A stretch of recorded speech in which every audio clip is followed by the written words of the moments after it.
I can't drive. I don't own any property. I have terrible social skills. I'm very nervous and shy in public. I don't like talking to strangers. I avoid social interaction if possible.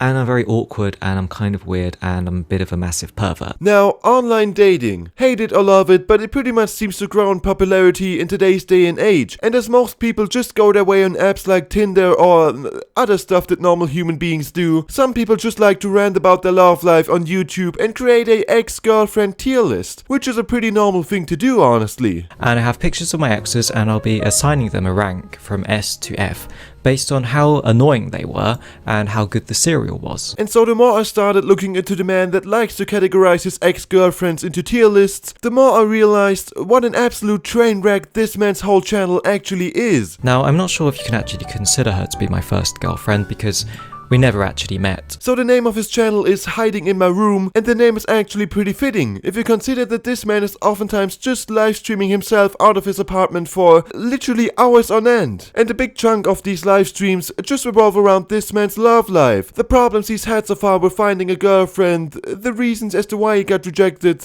again, and overall, just about how shitty his love life seems to be going. It's basically like watching a car crash that never seems to end. Hi, so the winter has finished and spring's here and summer is coming soon. The sun's out, the weather's getting really nice and I'm feeling a lot better and I'm starting to look forwards to the summer and start to think about what I want to do, where I want to go. And it would be kind of nice if I could meet a nice girl again. So this was a nice little warm-up, a nice little introduction into the problems that this man seems to have. And for the moment, you might even find that this is a pretty normal thing to say. However, there's generally nothing normal about this man's love life. And I'm a bit of a massive pervert. Nothing. As you may know, I was in a relationship about 4 months ago in Rotterdam, and things didn't go extremely well, and I feel like enough time has passed to officially announce that I'm 100% over that relationship and over my ex, and I'm ready to move forwards into the future and find a new partner. You may be thinking to yourself now that this must be some kind of joke, or that this video here is meant as a joke, but you couldn't be more wrong about that. So ladies, you heard it right there. This man even officially announced that he's now over his ex-girlfriend, alright? I'm 100% over that relationship. So if you're asking yourself now what you should bring to the table to impress this god of a man, don't worry, because this guy knows exactly what he wants.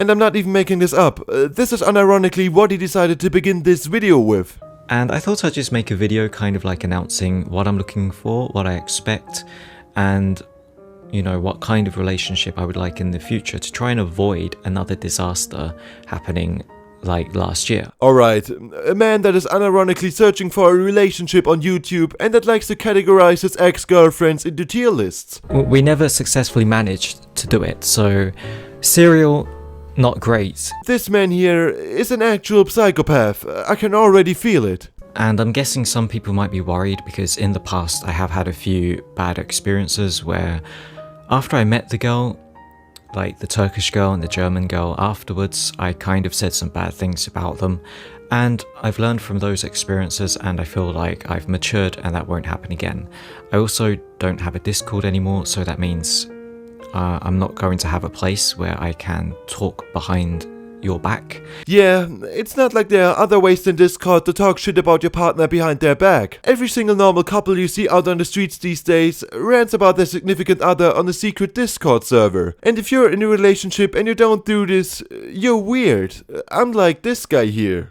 In case that does happen, so I don't really have stuff like Discord like I did before, so that automatically reduces the probability of me saying mean things about you behind your back by quite a lot. Do you even realize how generous this man here is? He even reduces the probability of talking shit about you behind your back. Now there might be a chance that he starts a new Discord server later on and starts trash talking you there, but the probability of it happening is significantly reduced. Like, what else do you want from a man? I met viewers, or I met girls, and I didn't really feel very attracted to them, but I still took them back to my hotel room and they ended up staying the night, several nights.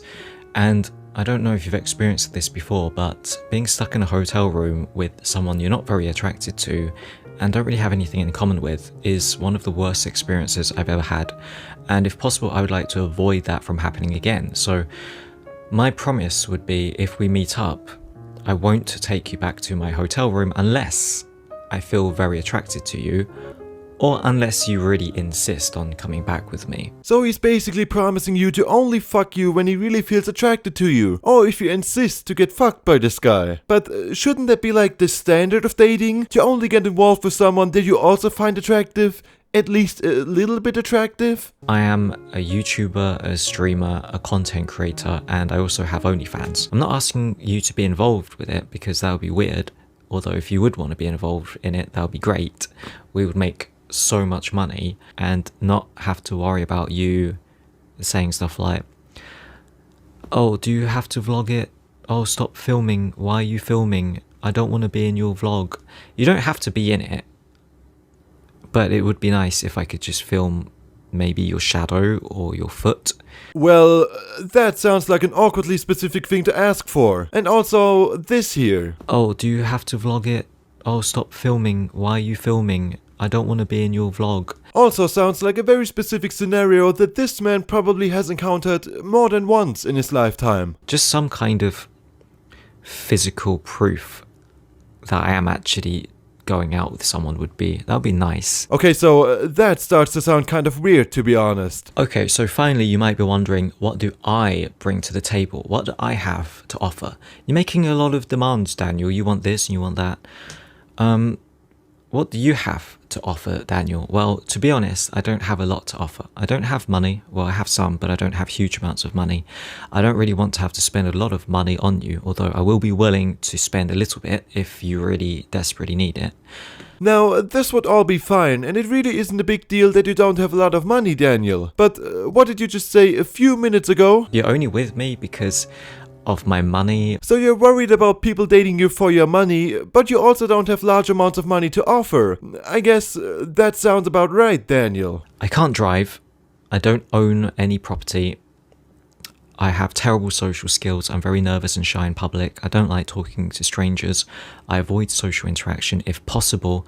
And I'm very awkward and I'm kind of weird and I'm a bit of a massive pervert. Yeah, that sounds about right, I guess. Admitting to being a fully grown social outcast while also mentioning that you're, and I quote here, I'm a bit of a massive pervert. I've actually never heard of two more compelling reasons as to why I should date a random person off the internet. It's just common sense to date you at this point, Daniel. Also, I'm pretty skinny, as you can see from my wrists. I don't have much muscle. I'm not short, but I'm not like this huge, big guy who's going to be able to offer you physical protection if that's what you're looking for. So, in theory, I don't really have a lot to bring to the table, but hopefully you'll like me for who I am as a person and not because I can drive and I can buy lots of things for you and I can beat up other men for you. If you're looking for that, then maybe you want to look elsewhere. How is it that this man literally brings nothing, and I really mean nothing, to the table, and expects his future girlfriend to pretty much be a Victoria's Secret supermodel, or at least all these kinds of things here? I avoid social interaction if possible. So all in all, this was a pretty educational video for me, Daniel. I can now fully comprehend why you're seen as a social outcast by other people, but I'm nonetheless hoping that you're gonna find a new girlfriend pretty soon, Daniel, because you definitely need to get laid as fast as possible, because this stuff here just hurts to watch at this point. I am a YouTuber, a streamer, a content creator, and I also have OnlyFans.